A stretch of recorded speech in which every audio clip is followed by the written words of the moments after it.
d'avoir répondu à notre invitation matinale pour commencer la semaine. Qui s'annonce belle au niveau de la météo, paraît-il, mais qui va être belle en termes d'activité et surtout d'ici une dizaine de jours maintenant, c'est ça, parce que c'est pas le week-end suivant, mais le week-end qui suit, nous reviendrons ici dans ce lieu emblématique qu'est le Splendide pour les rencontres à lire qui retrouvent un peu leur lieu originel.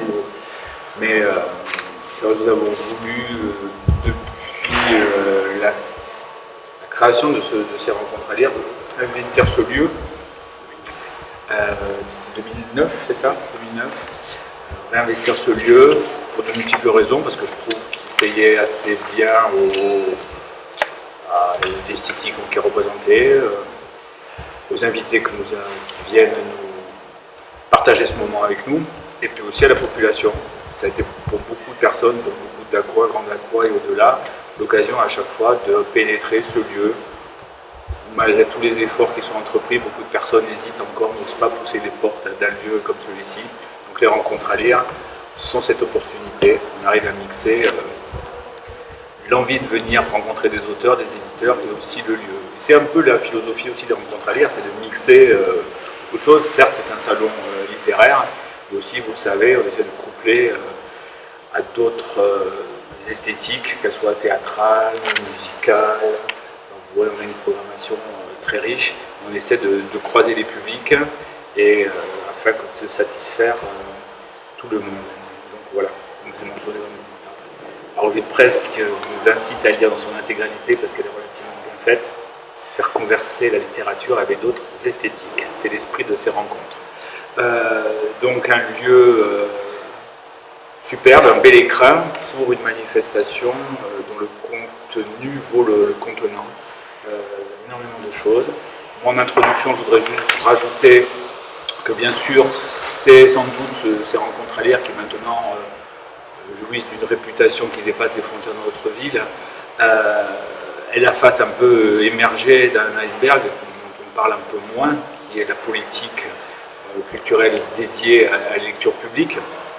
C'est quelque chose, c'est un des piliers de la politique culturelle de la ville de Dax, pour de multiples raisons, parce que je pense que les gens qui sont autour de moi partagent bien entendu cet avis, que la lecture en tout cas c'est la porte d'entrée à la culture, mais c'est aussi la porte d'entrée à la vie de manière générale, c'est-à-dire la citoyenneté, la confrontation des idées, apprendre un petit peu au vivre ensemble, dans un monde qui est plus qu'en mutation maintenant. C'est un rempart aussi à un certain obscurantisme, donc il faut absolument inciter les gens à se plonger dans la littérature au sens large du terme.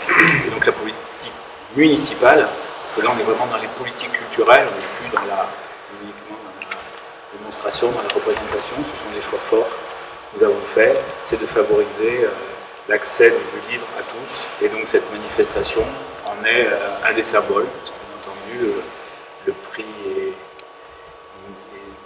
pas en ordre de compte pour venir participer à cette manifestation, bien entendu, tout est gratuit à part un spectacle pour jeunes publics, au pile que nous aurons, on va rentrer dans les détails après, au dimanche, pardon.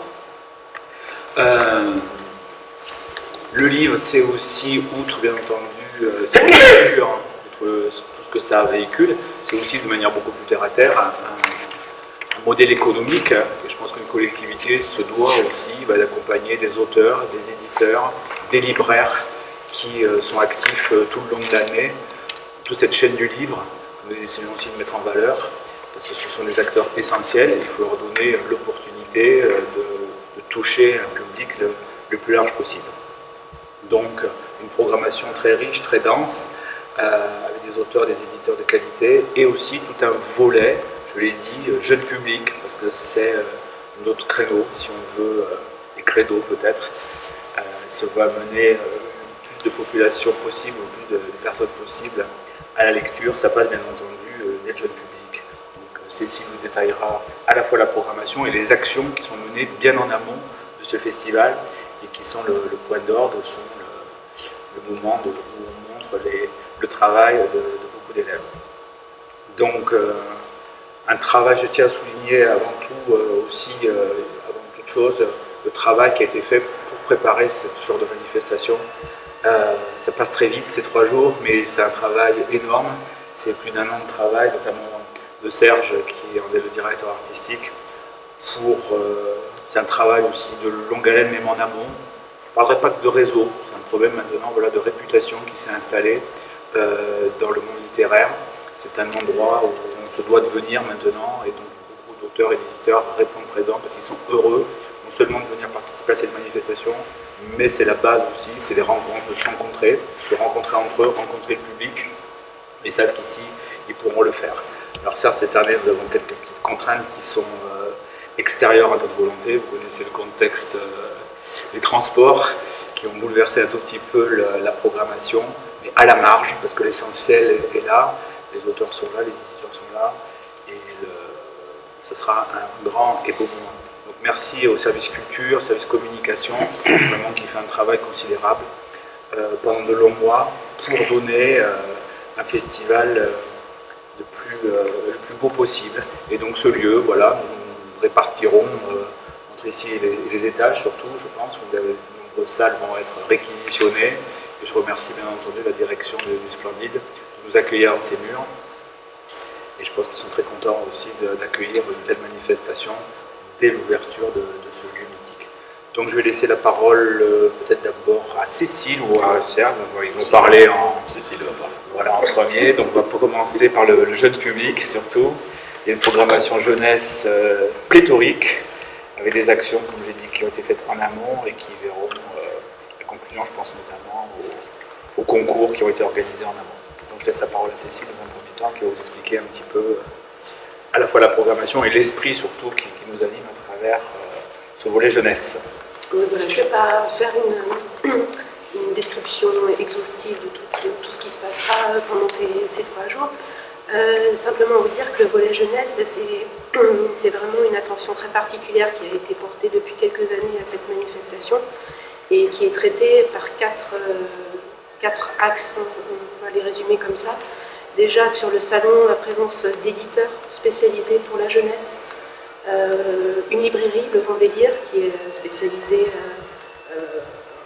on va dire sur une tranche d'âge assez large, pour les tout petits jusqu'à l'adolescence. Donc ça c'est intéressant aussi d'avoir ici, pendant les rencontres à lire, une offre pour les familles d'un choix aussi de livres importants, avec des très belles maisons d'édition qui sont représentées. Je vais pouvoir citer les Petits Bérets, les éditions Sarbacane. Je peux citer Rue du Monde, Elitis, les Petites Moustaches aussi qui seront présents. Je ne vais pas tous les citer, mais les Trois Ours. Voilà, donc là, avec la possibilité pour les familles et pour les jeunes, y compris les adolescents, de pouvoir trouver ici pendant 3 jours peut-être des livres qui n'ont pas l'occasion de trouver dans d'autres circonstances dans la ville. Donc cette présence d'éditeurs importante. Ensuite, toujours pendant les 3 jours du salon, une préoccupation aussi pour proposer des animations et des ateliers avec des tranches d'âge aussi là bien ciblées.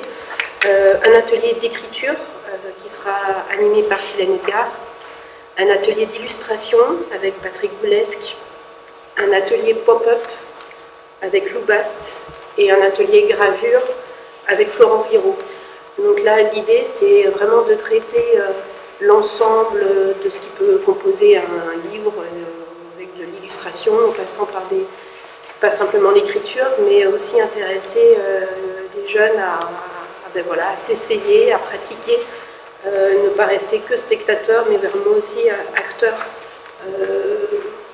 dans une création qui est encadrée, animée par des professionnels. Certains ateliers sont des ateliers qui sont ouverts parents-enfants pour partager aussi un moment privilégié en famille. C'est la salle du fumoir dans laquelle nous nous trouvons ici qui sera vraiment dédiée à la partie jeunesse pendant le salon. Le 3e axe, ce sont des spectacles qui sont proposés pour le jeune public, avec un spectacle qui s'appelle Goupil, les compagnons de Pierre Ménard, qui sera proposé à l'Atrium le dimanche à 16h, Les Compagnons de Pierre Ménard, c'est une compagnie de la Nouvelle-Aquitaine qui travaille notamment avec, c'est leur marque de fabrique, en langue des signes. Donc un spectacle musical avec un conteur qui va bien sûr nous raconter l'histoire de Goupil, qui fait partie de la tradition littéraire qui a baigné aussi nos jeunes années, et avec 3 comédiennes qui vont, avec la langue des signes, mettre en mouvement ce texte et avec un accompagnement musical. C'est un spectacle vraiment ouvert à un large public parce qu'il est très accessible. On est dans une forme là aussi très ouverte et très divertissante. Et puis un spectacle, Le Petit Paco, qui sera donné ici gratuitement le dimanche matin. Ça, c'est vraiment un spectacle pour les tout petits, de 1 à 5 ans, voilà, qui va nous rentrer aussi dans un autre univers. Le dernier axe pour ces animations jeunesse et le volet jeunesse, c'est comme l'a expliqué M. Mauclair, ancrer la manifestation à l'année. C'est-à-dire que ce n'est pas une manifestation qui débarque comme ça dans la vie culturelle d'Acquoise, mais qui prend vraiment ses racines tout au long de l'année avec les projets portés par la bibliothèque municipale et tous les ateliers qui ont été menés bien en amont depuis septembre avec certains établissements sur des projets très spécifiques. J'en citerai 2, avec un projet BD Grégory Saint-Félix avec le lycée agricole de Wayoloy, et puis Anne Samuel avec le collège Léon des Landes, avec un atelier d'écriture. Donc l'idée pour ces rencontres à lire, c'est de pouvoir restituer le travail qui a été effectué en classe pendant tous ces mois, toutes ces semaines, et valoriser ce travail-là, lui donner aussi un retentissement ici avec un public, valoriser le travail de ces collégiens et de ces lycéens, et puis bien sûr la remise du concours d'écriture jeunesse. Donc, le thème cette année, c'était une journée dans la peau d'un adulte. 88 participations ont été enregistrées. Le jury s'est réuni avec des participations collectives qui ont plutôt concerné les établissements élémentaires, et puis aussi sur la tranche 11-14 ans, des participations individuelles, donc des jeunes qui se sont vraiment essayés à ces petits exercices de style. Et ce que nous essayons là aussi dans cette remise de concours du prix d'écriture jeunesse, c'est encore une fois de valoriser ce travail-là, et ce sont des comédiennes professionnelles qui mettront en voix les textes, c'est-à-dire ce ne sont pas les jeunes qui liront leurs textes au public, des comédiennes qui l'incarneront pour la première fois, avec là aussi les participants invités, les familles, les enseignants qui ont encadré et puis accompagné ces jeunes dans ce travail-là d'écriture autour de ce thème. Voilà en synthétique le volet jeunesse qui va égrener ces 3 jours de manifestation. Bien, merci Cécile. Avant de laisser la parole à Serge qui va vous détailler, pareil, pas de manière exhaustive, mais vous donner les grands forts, il va vous lire de A à Z toute la programmation, donc si vous avez la journée devant vous, ça va être, si vous accordez 4-5 heures pour qu'il nous fasse tout ça, parce que si on le lance sur chaque auteur, on est jusqu'au bout de la nuit, si on peut dire. J'ai oublié dans les partenaires importants aussi ce que nous faisons depuis sa 3e année, avec Transland, entre autres, c'est-à-dire à l'image un peu de ce qu'on appelle le crossing, c'est-à-dire partager un petit peu des ouvrages. Ça remporte un fort succès, c'est-à-dire mettre des ouvrages dans les bus, dans les gares, les TER. Donc c'est une bonne manière à la fois de faire parler de la manifestation, mais aussi d'aller une fois de plus, comme toujours, vers les publics, se déplacer vers eux. C'est le but aussi parfois des manifestations urbaines. Nous avons des expositions, toujours pareil. Éclater un petit peu les murs, les cloisons et amener la culture partout, et notamment dans les transports urbains. Donc nous avons un partenariat important qui nous permet justement, je crois cette année, c'est eu 1 millier d'ouvrages qui vont être essaimés un petit peu partout et offerts à la population à la lecture. Donc voilà. Et Serge, on y va? Top chrono, c'est parti? On est parti. Non, on n'est pas parti. Comme c'est un marathon, on n'est pas dans le... On regarde pas la montre, on se laisse emporter, on écoute. Allez. Bien. Alors, 10 ans donc, hein, parce que ça fait cette année la dixième. Alors juste avant de commencer, je voudrais me souvenir d'il y a 10 ans quand même, 2 minutes, 3 minutes. C'est-à-dire qu'à l'époque, tu t'en souviens, vous vous en souvenez, pardon, monsieur l'adjoint à la culture, nous sommes passés des halles de Dax, hein, de la salle numéro 1, la fameuse salle numéro 1, qui n'était pas encore repeinte comme elle est aujourd'hui, qui était plus simple, on va dire, dans sa présentation. Nous sommes passés donc des halles, de la salle numéro 1, au Splendide, ce qui était à l'époque, on va dire, une petite révolution culturelle,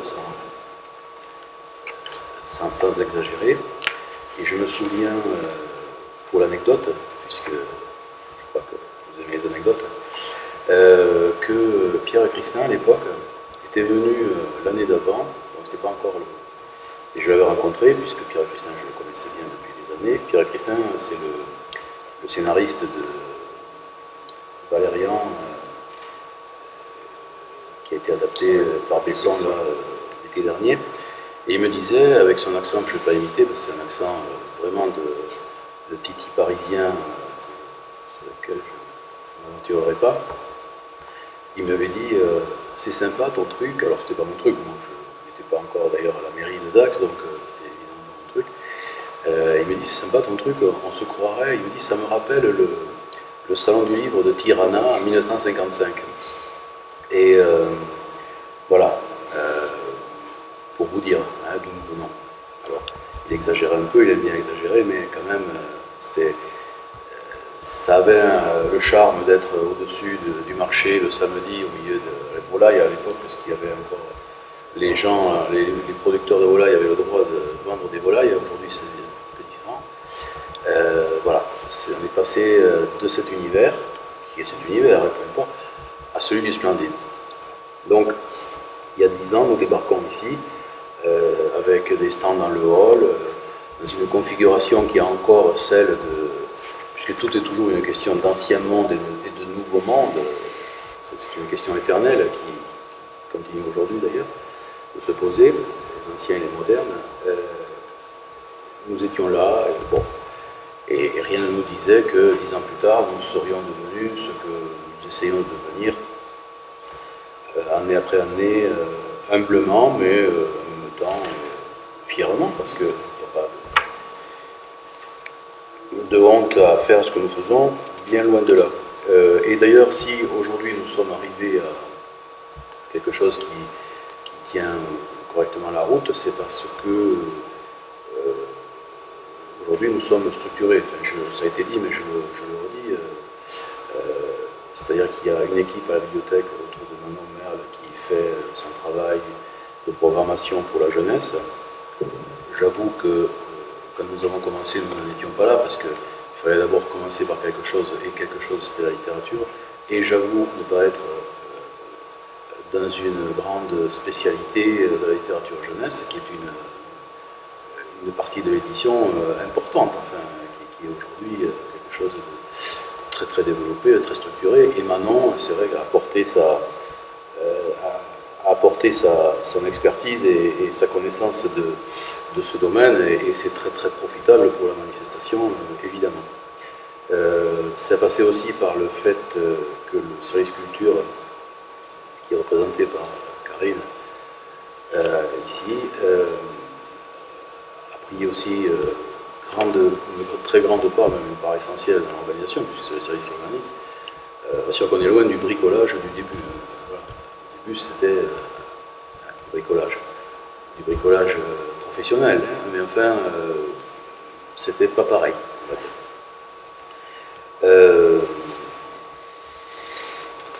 Voilà. Donc, il y a 10 ans, nous avions organisé 4 rencontres d'auteurs. 4. On est déjà très content d'avoir 4 auteurs, d'inaugurer un truc un petit peu différent. Voilà. L'idée étant, et la commande aussi des élus, après la discussion, était de dépasser le simple stade du salon et des piles de livres derrière lequel se trouve un auteur qui voulait éventuellement les signer, ce qui n'est pas d'ailleurs toujours évident. Hein. Quand vous faites les salons, ça, vous avez des gens qui passent, qui vous regardent et vous regardez passer les gens, et parfois ils s'arrêtent, parfois ils ne s'arrêtent pas. Enfin bon, là, c'est un peu différent. Alors il y a des auteurs qui viennent uniquement signer, bon, voilà, c'est déjà très bien, parce que je précise que d'année en année, et je vois que cette année on a encore battu les records de sollicitations pour venir signer.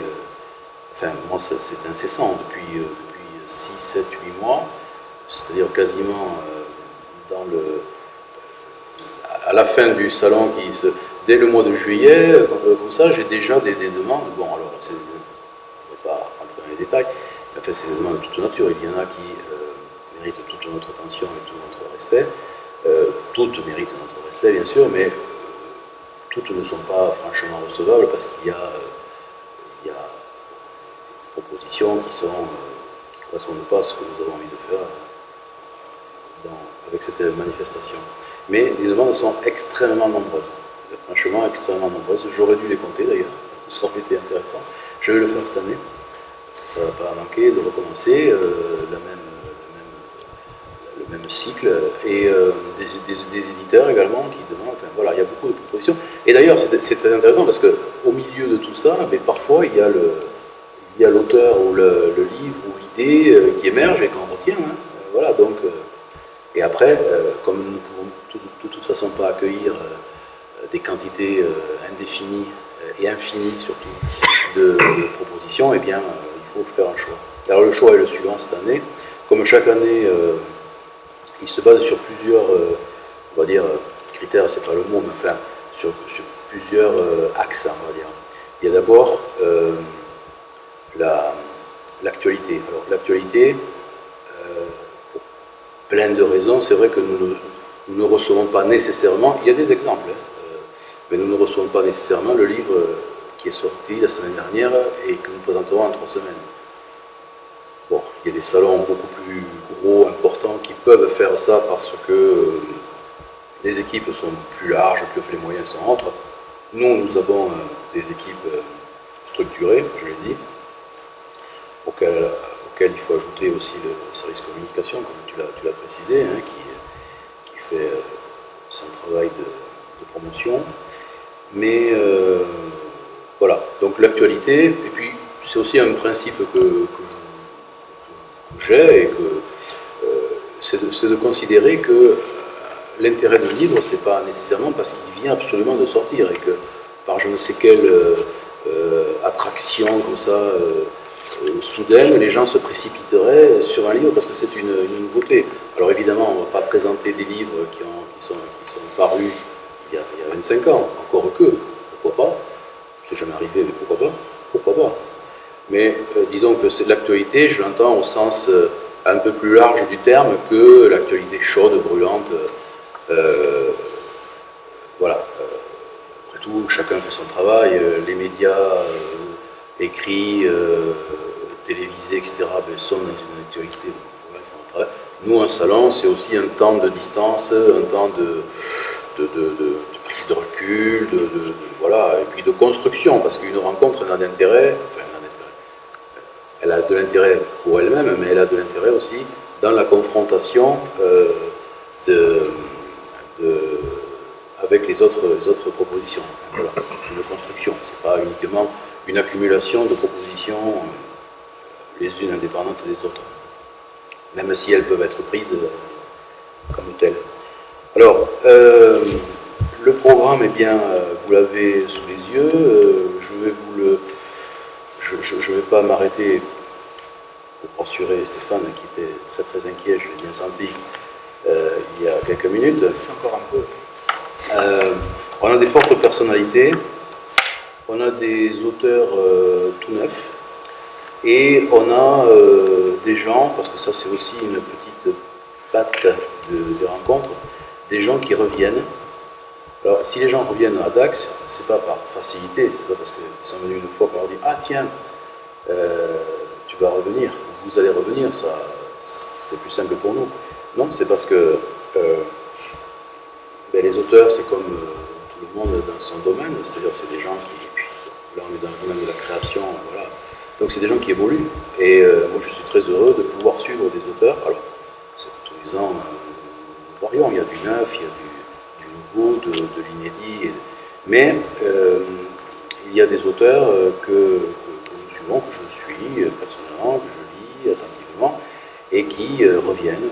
Voilà. Et certains qui sont là cette année, je suis sûr qu'ils pourront être parmi nous encore dans quelques années, si dans quelques années les rencontres à lire sont au pinacle, toujours.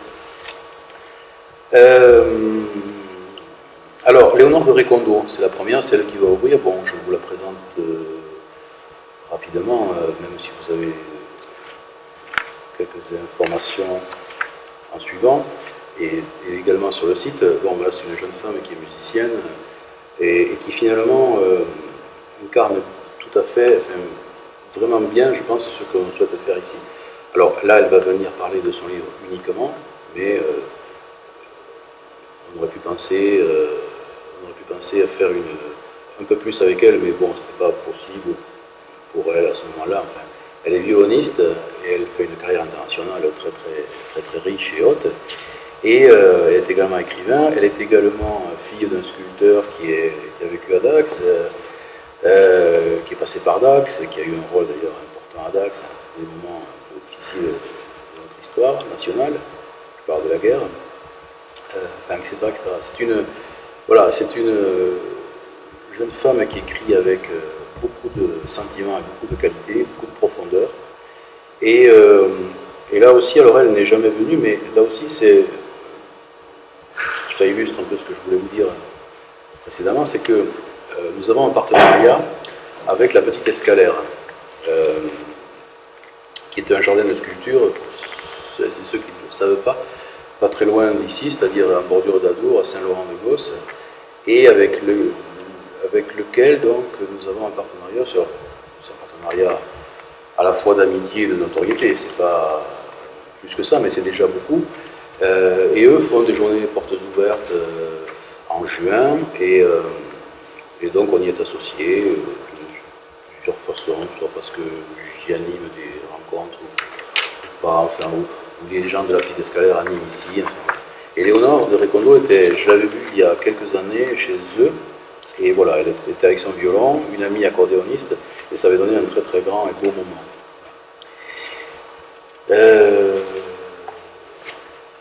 Nous avons ensuite une rencontre avec Leïla Sebar. Alors là, Leïla Sebar, c'est une très grande et belle personnalité de la littérature. C'est intéressant, sa présence est intéressante parce que, comme l'a dit tout à l'heure Cécile, ça fait partie des animations c'est pas une animation, c'est un travail un peu plus approfondi que ça. D'une rencontre, sa venue va être l'occasion d'une rencontre avec des lycéens de Borda. C'est-à-dire que Leïla Sebar vient la veille, les rencontrer, travailler avec eux. Ils ont travaillé sur un de ses textes. Je ne parle pas la langue de mon père. La langue de son père, c'était l'arabe, puisqu'elle est franco-algérienne, et qu'une très grosse partie de son œuvre est consacrée à cette question de la double appartenance et de l'identité, de toutes ces choses à la fois profondes et parfois douloureuses. Et voilà, et je suis très heureux qu'elle vienne. C'est une dame qui se déplace, mais enfin qui se déplace pas. Ça, il ne faut pas le dire, mais enfin, c'est vrai qu'elle n'est pas toujours facile à déplacer pour X raisons. Voilà. Donc elle vient et c'est très heureux, et surtout que ce qui est très heureux, encore plus heureux, c'est qu'elle est. Nous on y pensait, mais c'est elle qui l'a voulu, c'était une condition de sa venue, c'est rencontrer des lycéens. Quoi. Ça c'est très très bien. Nous aurons ensuite, et c'est Manon Merle dont je parlais tout à l'heure, qui animera la rencontre. On aura un petit moment de poésie. Alors que je dis un petit moment, c'est pas un petit moment, c'est un moment de poésie avec Bernadette Engelroux et Carles Diaz qui seront là pour présenter leur recueil, leur travail. C'est des très beaux et grands poètes. La poésie, c'est vrai que c'est un peu le parent pauvre. On a toujours tendance à considérer que voilà, je ne sais pas quoi, et c'est bien triste parce que la poésie mérite à elle seule tout un travail de programmation. Enfin, c'est autre chose, c'est pas notre ligne éditoriale pour employer des grands mots. Donc, mais enfin, si l'occasion se présente, on fait. J'avance un petit peu. Lydie Salver, chère Lydie Salver, reviendra. Alors elle vient depuis plusieurs années. Elle est venue, je le précise pour ceux qui n'étaient pas là à l'époque, elle était venue avant son prix Goncourt. Je me souviens qu'à l'époque, le public, et un peu plus que le public, me disait c'est exigeant, c'est ceci, c'est cela, voilà. Et puis elle a eu le prix Goncourt, et puis tout a été facilité. C'est vrai que ça devenait un grand moment populaire, et c'était très bien.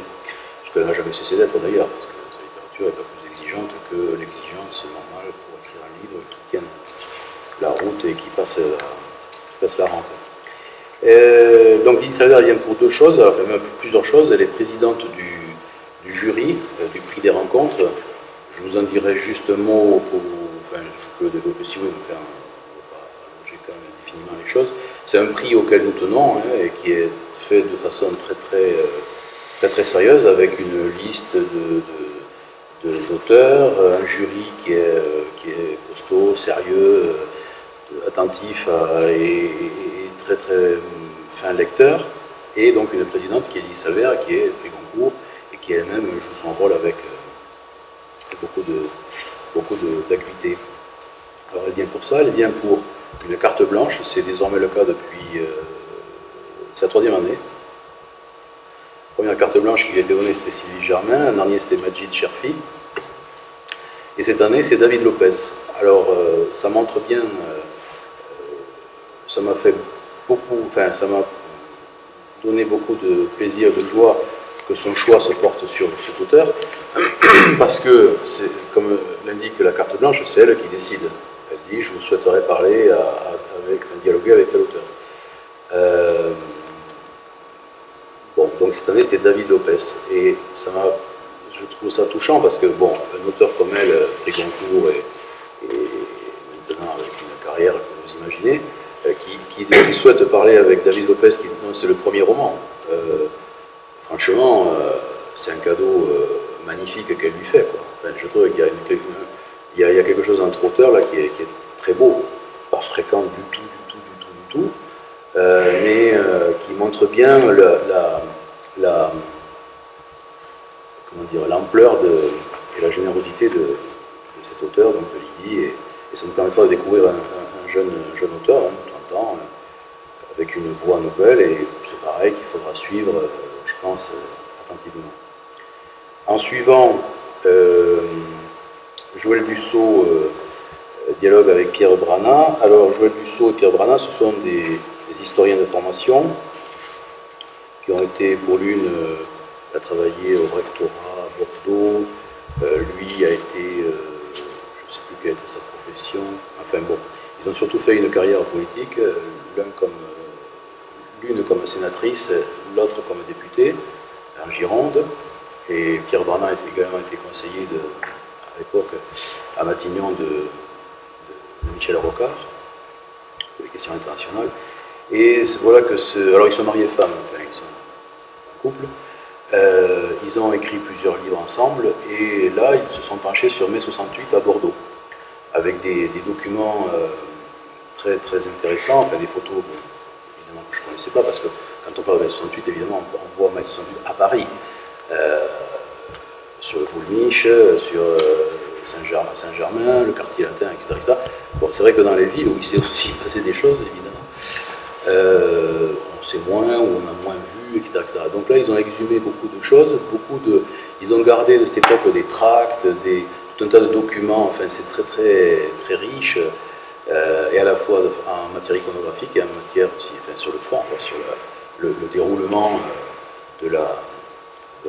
les événements, et je pense que ça peut intéresser beaucoup de monde, notamment ici, qui a très bien pu être étudiant à Bordeaux dans ces années-là et vivre le mois de mai ailleurs qu'à Paris, donc, en l'occurrence à Bordeaux. Et puis bon, leur vision est intéressante. Ce sont des gens tous les deux évidemment très engagés politiquement, ça, peu importe. Dans ce nouveau monde où tout doit être consensuel et tout doit être lisse comme un yaourt qui n'est pas bulgare, c'est bien aussi d'avoir des gens qui nous montrent les aspérités de la vraie vie quand même, puisque la vraie vie a des aspérités. Pour faire un petit tir groupé le samedi, grosse programmation. Pierre Ducrozet, donc c'est le lauréat du prix des rencontres à lire. Pierre Ducrozet est un très bel auteur qui est publié chez Actes Sud, avec une thématique vraiment, je pense, au cœur de notre époque, et de son avenir proche, c'est la question du transhumanisme. Alors là, il signe un roman, L'invention des corps, vraiment fort, dense, c'est palpitant, ça commence par le fameux massacre des 43 étudiants mexicains, vous savez, il y a quelques années, qui ont disparu et dont on a retrouvé les corps et les restes dans une fosse commune. Et tout ça se déplace en Californie, dans des milieux, dans des start-up complètement délirantes, avec des projets qui ne le sont pas moins. Enfin, c'est très très intéressant. Et c'est donc le prix des rencontres. Il y a eu, ça fait débat, ça, justement, ce prix des rencontres. Vous avez rencontré, mais non, évidemment, avec le jury, il y a eu quasi unanimité. Il n'y a pas eu unanimité, mais il y a eu un vote fort pour lui, avec un deuxième auteur qui est arrivé en deuxième position, qui est Jérôme Lafargue, qui est un auteur de Dax. Alors, il n'était pas contrairement dans ce que j'ai eu d'ailleurs récemment, je fais un aparté, mais peu importe, dans un texte d'un célèbre auteur qui s'appelle François Bégodeau, qui est aussi désagréable que connu. Ça, c'est mon commentaire, mais je l'assume, mais pas de problème. Qu'on a invité il y a quelques années, d'ailleurs, c'est pas nous, c'était à l'époque Panchica qui l'a invité. Et il a écrit un texte dans un livre, que je ne citerai évidemment pas, pour dire tout le mal qu'il pensait de Dax, et du Splendide et des rencontres à lire. Alors qu'on l'avait reçu avec beaucoup d'empathie, comme on reçoit tout le monde, et expliquant qu'ici c'était un lieu qui avait connu son époque, son grand essor pendant l'occupation, des choses détestables, quoi. Et concernant le prix, que nous invitions, que nous mettions en lice que des gens, des locaux locaux, c'est-à-dire dans son langage de parisien détestable, des ploucs, quoi, et qu'on essayait de donner le prix plutôt à un mec du coin, quoi, vous voyez l'esprit. Or, c'est pas du tout ça. Pas du tout ça. J'ai regardé la liste, l'an dernier, c'était Alice Amir. Alice Amir est comorien, hein, c'est-à-dire c'est loin quand même de Dax, les Comores. Et puis il est noir, il n'est pas blanc, du tout. Et ensuite, on a donné des prix à des gens de partout, quoi. Enfin, je ne sais pas où il est allé pêcher ça, quoi. Voilà. Bref, c'est la vie et ses aspérités, comme je disais tout à l'heure. Peu importe. Donc, le prix a fait débat, a fait discuter. Oui, il y a eu donc Jérôme Lafargue qui est arrivé en deuxième position et qui, par le jeu aussi des choses et des trains et des changements et des modifications, entre dans le programme, puisqu'il causera le dimanche. Avec moi d'ailleurs, c'est moi qui animerai la rencontre, pour un texte que je vous recommande, très court, très incisif, très dur, très intéressant, qui s'appelle Un souffle sauvage, et qui évoque la descente aux enfers de son père, jusqu'à son suicide d'ailleurs, 20 ans ou 25 ans de maladie, pas mentale, mais de dépression, et voilà, de choses tout ça au milieu de la forêt landaise, enfin ça pour cadre de la forêt landaise, c'est très très puissant, quoi. Tout petit texte, fulgurant, et une personnalité très intéressante. Il est professeur de sociologie politique à l'université de Pau. Et le hasard fait que donc il habite à Dax et c'est très bien pour Dax. Je ne vous reparle pas de Lily Salver puisqu'elle présentera à son tour son roman Tout homme est une nuit qui a fait c'est son premier roman après le prix Goncourt. Donc c'était attendu évidemment parce que voilà, elle a eu une presse vraiment importante, intéressante. C'est l'évocation d'un village du Midi avec un bar où les choses se passent essentiellement, c'est-à-dire un patron de bar qui a plutôt tendance à aimer les idées politiques d'un certain parti extrémiste de droite. C'est son choix. Je vais dire c'est son droit, oui, bien sûr aussi.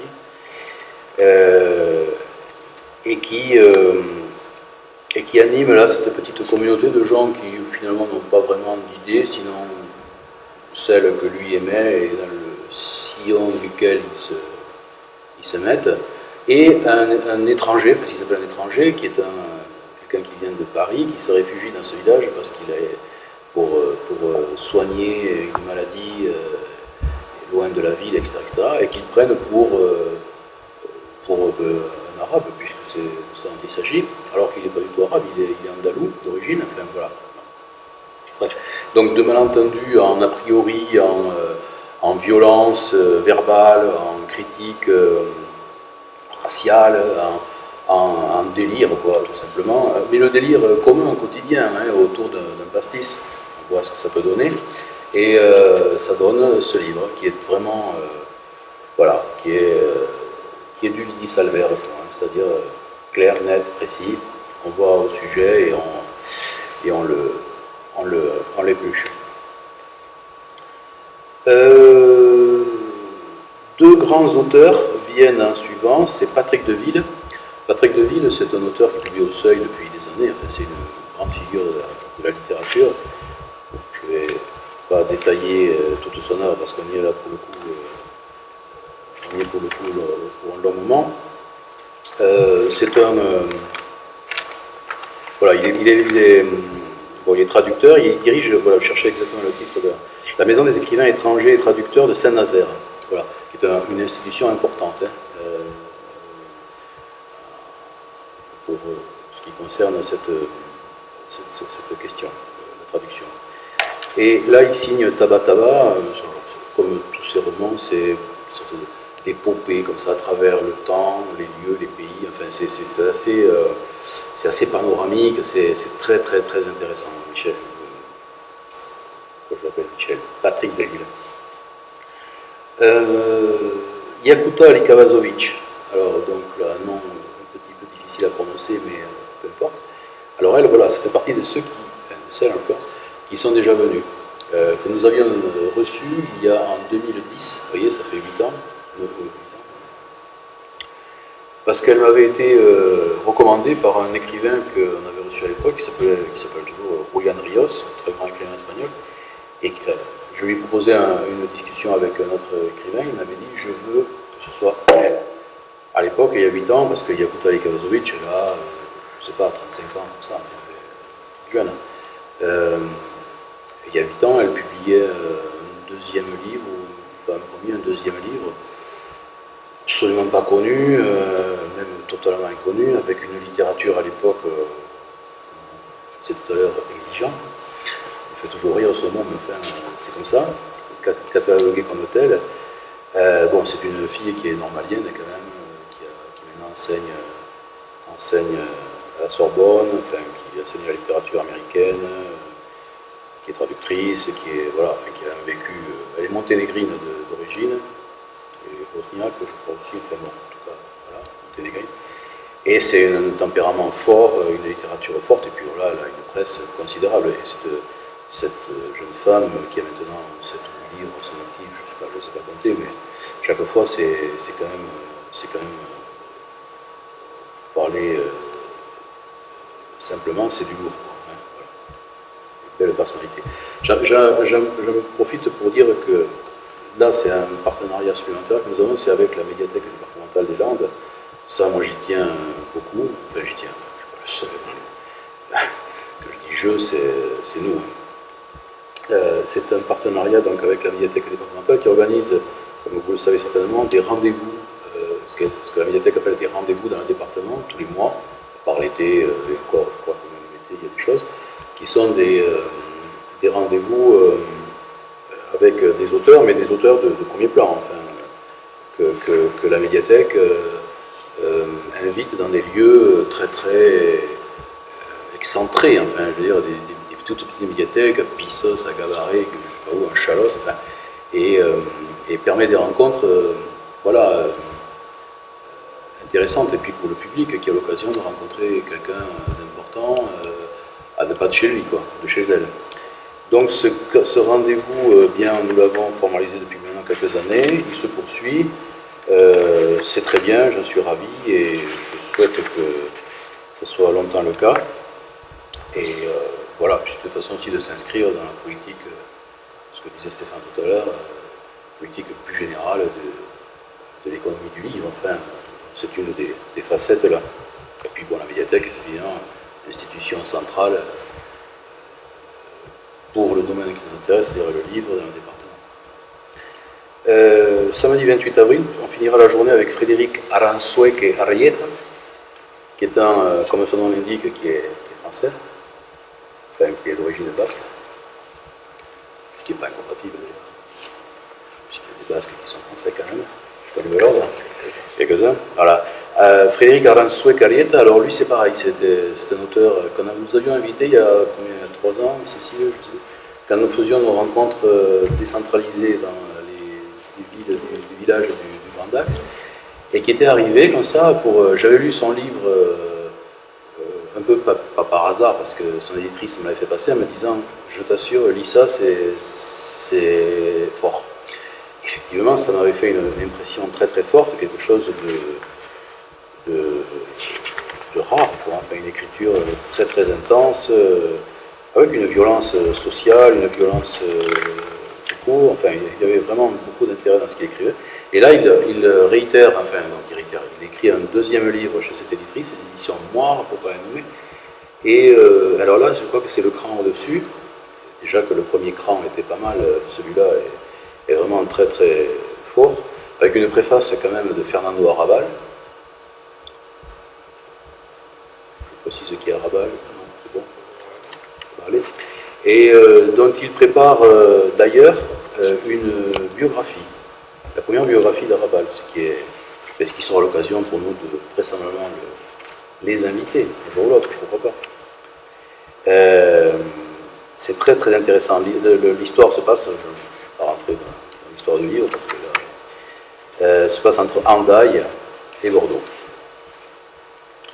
Le dimanche, eh bien, une dernière salve avec 5 auteurs, alors des auteurs très très différents. Jérôme Lafargue, j'en ai parlé tout à l'heure. François-Henri Désérable, pardon pour le lapsus. Pas pour moi, mais peut-être pour d'autres. Alors lui, c'est pareil, c'est un auteur. Lui, c'est Bernard Wallet qui m'en a parlé. Bernard Wallet, c'est le mari de Lydie Salvert, qui est un éditeur, enfin qui était un ancien éditeur, puisqu'il ne l'est plus. Très bel écrivain, il a écrit un seul livre, mais alors quel livre? On l'avait invité l'an dernier pour une lecture. Et il m'a parlé de Désérable, qui publie un certain monsieur Picchiani, c'est publié chez Gallimard, qui était sur toutes les listes des prix d'automne. Bon, il n'y en a eu aucun prix, hélas pour lui. Et là, il se trouve sur la liste du livre Inter, qui va être décerné, je ne sais pas quand, c'est ça. Hein.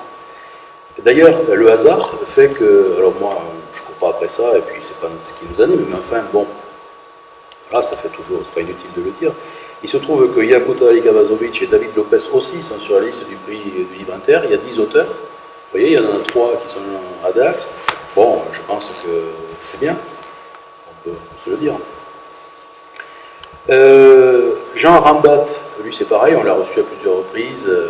c'est un dessinateur, pour ceux qui ne le connaîtraient pas, qui habite Chalosse, enfin, et qui mène tranquillement, mais sûrement, une très belle carrière de dessinateur. Je l'ai connu dans une vie précédente, où il était dessinateur, il faisait pas mal de choses pour le Journal Sud-Ouest. Chose très talentueuse, c'est un gars qui a une vie aussi, malgré son jeune âge, enfin, à force d'être jeune, il prend de l'âge aussi, parce qu'il faut quand même qu'il y ait une justice. Je plaisante. Il a fait beaucoup de choses avant de commencer voilà, dans le dessin. Et il fait, album après album, il construit vraiment une belle, jolie carrière. Si on peut parler de carrière, mais c'en est une. Et là, il vient pour un ça pourrait être un roman, un album qui s'appelle Opération Copperhead, qui a été inventé par les Alliés pendant la guerre pour faire croire aux Allemands un débarquement en Méditerranée, pendant qu'évidemment se préparait. Bon, enfin, c'est très très chouette l'histoire, et pour votre info, elle est passée en feuilleton l'été dernier dans Le Monde, sur le site du Monde, en toute simplicité, bien sûr. Enfin, c'est pas tout le monde qui passe dans Le Monde. J'ai pas prévu le jeu de mots. Il est bien. Mais on voit qu'il est spontané. J'espère qu'il n'a pas été préparé. Non, il n'a pas été préparé. Il n'a pas été préparé. Voilà. Nous retrouvons également, alors lui était déjà venu une fois, Jean-Claude Guillebeau, que tout le monde connaît, en particulier au Sud-Ouest, mais pas que. Toute la France le connaît. Non, mais Jean-Claude Guillebeau, donc, qui est chroniqueur Sud-Ouest, qui est chroniqueur Nouvel Obs, je sais plus, dans La Croix, je crois aussi. Sinon, enfin, bon, je ne l'affirmerai pas. Bon, Jean-Claude Guillebeau, évidemment, est un journaliste important, qui a eu le prix Albert Londres en 1972, qui continue de faire une carrière de grand reporter importante, avec des sujets importants, et qui a écrit beaucoup d'essais, parce que je ne sais pas là où il en est, mais enfin, son œuvre doit commencer à être très forte et importante. Et là, je l'ai invité parce qu'il signe à l'Iconoclaste, qui est une maison d'édition qui publie des choses voilà, différentes de nature, mais en particulier dans ce domaine. Il signe un livre qui s'appelle La foi qui reste.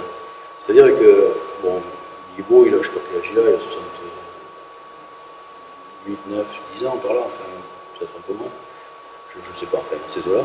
Et à 50 ans, lui, autrefois chrétien et avec une foi, a perdu cette foi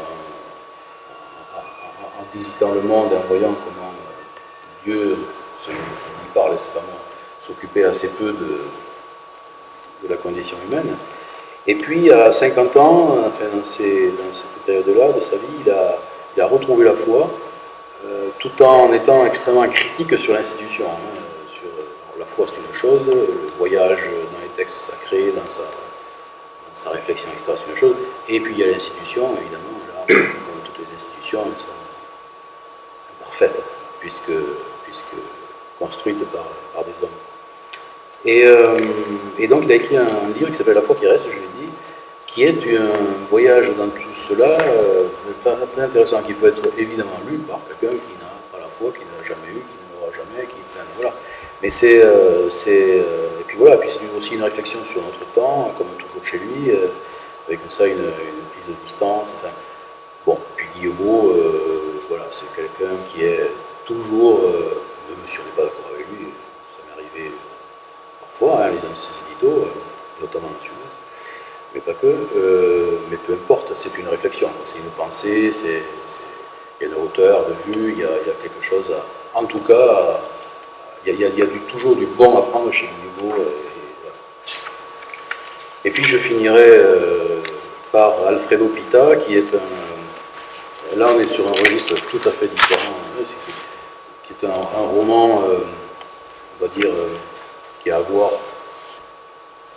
avec le roman noir, même si bon, ça peut être tout simplement du roman, mais enfin, c'est dans la collection Métayer, c'est dans la collection noire chez Métayer. Bon, c'est classé comme ça. C'est le récit d'un épisode sanglant, très très dur politiquement, et, au Pérou, dans les années début des années 80, avec surtout en toile de fond des combats très durs entre l'armée et le Sentier Lumineux, qui à l'époque se combattait. Voilà, le Sentier Lumineux d'inspiration marxiste, et l'armée régulière qui n'était pas du tout marxiste. Voilà, donc c'était un de ces théâtres sanglants d'Amérique du Sud. Alors là, c'était ça, ailleurs, enfin bref, on connaît l'histoire. Et Alfredo Pita, qui est péruvien, était à l'époque journaliste au Pérou. Maintenant, il est journaliste depuis des années, depuis très longtemps à l'AFP à Paris. A vécu tout ça de très près, a failli d'ailleurs y essayer la peau, avec notamment un lieu un petit peu emblématique de tous ces combats et de toute cette violence inouïe, hein, parce que c'est radical, ça fait peur. Un village où il y a eu beaucoup d'exactions et beaucoup de choses, qui s'appelait Ayacucho, qui est d'ailleurs le titre du livre, que je vous recommande vivement, Ayacucho. Et ça me permet de dire que c'est Marin Ledun qui dialoguera avec lui, parce que là aussi, nous veillons à ce que les modérateurs, je ne vais pas vous parler de moi évidemment, ça m'arrive de modérer, mais enfin, les autres modérateurs, on veille quand même à prendre des... enfin, que on va dire, le couple, entre guillemets, modérateur-auteur fonctionne, et voilà. Donc, Alfredo Pita dialoguera avec Marin Ledun, qui est un auteur qui est ici dans les Landes, qui n'est pas du tout d'ici, mais enfin qui s'est installé depuis maintenant une douzaine d'années, et qui d'ailleurs, alors le livre ne sera pas paru pour le salon, hélas, mais il sortira juste quelques temps après. Il publie un nouveau roman, alors c'est très très productif, Marin Ledun, il écrit beaucoup, et tant mieux, pour ce lecteur, pour lui et pour ce lecteur. Il publiera un premier livre chez, alors c'est pas du tout son premier, vous l'avez compris, mais son premier livre chez Gallimard, quand même, la collection noire, ce qui est une belle consécration et une référence, comme tu dis, bien sûr. Les autres modérateurs, ben oui, ce sera par exemple Françoise Garcia, qui dialoguera avec le couple Dussault-Brana, qui elle-même a été partie prenante en 68 à Bordeaux. CRS. Pas du tout côté CRS, non, justement pas. Voilà, ensuite, pour les modérateurs, Pierre Villard, qui est très très haute et forte personnalité, il vit au Pays Basque, il est professeur à l'université de Bayonne, pardon. Après avoir enseigné à la Sorbonne, lui-même est normalien, enfin c'est une très grosse personnalité. Il organise le festival Confluence à Bayonne, qui avait eu lieu il n'y a pas longtemps, qui est d'une excellente qualité, vraiment très très belle programmation. Cette année, pour la première fois, nous avons Pierre Mazet, qui est le président de l'Escale du Livre de Bordeaux. Alors ça c'est bien parce que, c'est bien, bon, moi j'en étais très heureux parce que ça montre quand même l'intérêt aussi que des manifestations de l'ampleur de l'Escale du Livre, qui avait lieu il y a 10 jours, la semaine, pas ce week-end, celui d'avant, qui est évidemment quelque chose d'important, enfin, dans la région, c'est la chose la plus importante en matière de livres. Bon, qui viennent jusqu'à nous, accepter de modérer une rencontre, c'est bien, quoi. Ça nous fait plaisir. Jean-Antoine Loiseau, c'est lui qui anime qui modère la rencontre de la médiathèque. Et j'oublie personne. Comment? Et bien sûr, et Lionel Niateski qui travaille, qui est le directeur de la com au conseil départemental. C'est pas pour cette raison que nous l'invitons. Si nous l'invitons, c'est parce que c'est un excellent lecteur et qu'il est à même de conduire des rencontres de façon très intéressante, ce qu'il a montré depuis d'ailleurs 3-4 années, avec beaucoup de sérieux. Voilà. J'étais long, mais ça le vaut bien. Une certaine publicité. Qu'est-ce que j'oublierais de dire? Moi, je rajouterais juste 2 expositions. Oui. Une qui aura lieu à l'entrée du Splendide sur la Palmeraie, on en parlait tout à l'heure. Jean Rabat nous confie des planches Oui. de son dernier ouvrage. Donc toujours l'esprit, hein, on amène la culture vers les gens, notamment là. Une exposition urbaine et une exposition à l'Atrium. Vous avez déjà des affiches en ligne, une exposition photographique qui reprend Très des intéressant. thèmes littéraires, des scènes, si je puis dire, culinaires notamment, et qui sont reproduites en photo. Donc une exposition qui va commencer. Qui a commencé. Qui est très intéressante parce que l'auteur, Charles Roux, Oui, c'est ça, oui. qui est tout jeune, hein, franchement, quel âge il a? Il n'a pas 30 ans. Il a 30 ans, et donc il est quand même dans ce projet. C'est un projet de fin d'études dans l'école de photographie, c'est-à-dire à partir de textes de la littérature mondiale, enfin, parce que c'est intéressant. Il prend une scène où il est question d'un repas, d'un plat, d'un banquet, voilà, enfin, tout ce qui a à voir, avec la nourriture, avec le partage du repas, ou avec la Madeleine de Proust, évidemment. Voilà. Et il cuisine lui-même cette chose, enfin je dis cette chose, qu'elle soit la Madeleine de Proust, quels sont les exemples, je les ai mis plus en tête. Voilà, dans Alice au Pays des Merveilles, le thé, et ceci et cela. Et il remet en scène avec des objets qu'il trouve là où il les trouve, chez les antiquaires, que sais-je. Il réinvente l'univers qu'il a vu, il scénarise cet univers, et il le photographie. Et c'est vraiment très intéressant. Surtout que là, nous montrons une quinzaine de photos.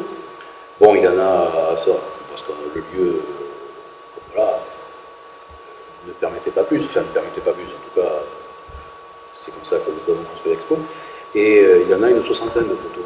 Et puis évidemment, il va aller toujours plus loin, et je pense que, certainement le sait-il déjà, mais en tout cas s'il ne le sait pas, il faudra le lui dire, mais je ne crois pas qu'on ait besoin de lui dire, c'est l'œuvre d'une vie, quoi, ce qu'il est en train d'inventer. Enfin, voilà. C'est très intéressant. Et puis évidemment, c'est en plein pour nous, c'est avec le salon, et beaucoup de gens, j'espère, la verront, l'expo, puisque ça se passe à l'Atrium Culture et pas loin d'ici.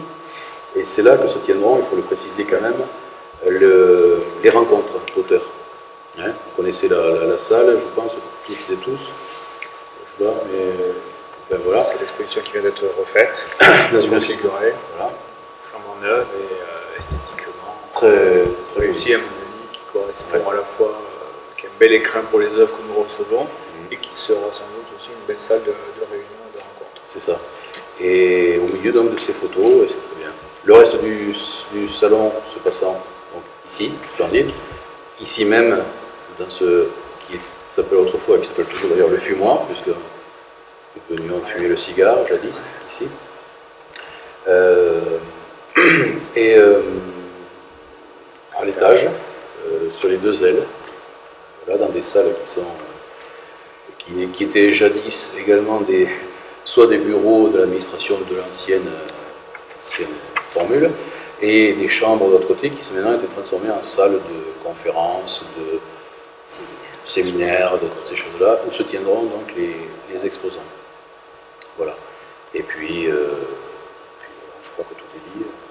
Peut-être pas tout, mais en tout cas on a été à l'essentiel. J'espère qu'on vous aura donné envie d'abord de venir, de partager ces informations pour informer la population locale de tout, de la pléthore d'invités qui sont tous à chaque fois qualitatifs. Et c'est vraiment un plaisir à chaque fois de rencontrer ces personnes, de pouvoir dialoguer aussi avec eux, parce que beaucoup de personnes sont en demande, certes, de rencontrer, de venir flâner, d'être surpris, d'avoir envie de picorer, de venir acheter ou parcourir des ouvrages, mais aussi de rencontrer les auteurs. C'est un moment privilégié, parce que souvent on n'imagine pas quand on lit un livre qui est derrière. Je pense que l'écrivain, lui, n'imagine pas qu'il va être lu, presque aussi déjà. Il écrit, oui, je ne suis pas écrivain, mais je pense qu'on n'imagine même pas qui on touche. Et là, c'est vrai, cette rencontre entre un public qu'on doit imaginer au départ quand on écrit, et des gens qui lisent un ouvrage mais qui ne savent pas forcément qui est derrière la plume. Donc c'est toujours des moments sympas et les modérateurs savent toujours aussi à la fois mettre en valeur l'auteur, mais surtout relancer le débat et aller chercher au fond des individus qui ont écrit des choses qui sont souvent partie de l'intime. Et donc c'est toujours, je reconnais, un auteur tellement en lui que c'est intéressant aussi d'aller décrypter derrière ces lignes ce qu'il y a, ce qu'a voulu dire,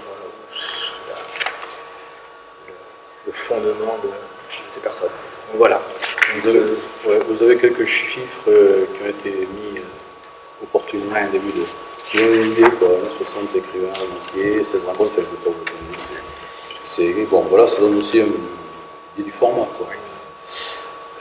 Voilà, je précise, mais cela va sans dire, mais c'est bien le 10 ans, comme disait je ne sais plus qui. Vous avez traité d'ailleurs un communiqué de presse, en fonction des changements qui sont intervenus. Évidemment, ce document qui était fait avant, nécessairement avant, bon voilà, il y a quelques modifications, mais vous l'avez intégré. Voilà, au filet de la presse. Bien, ben merci en tout cas, j'espère qu'on vous a donné envie de relater cette manifestation, et puis surtout d'y venir, avant toute chose, venir y participer. Je sais que vous êtes des habitués. Donc merci en tout cas.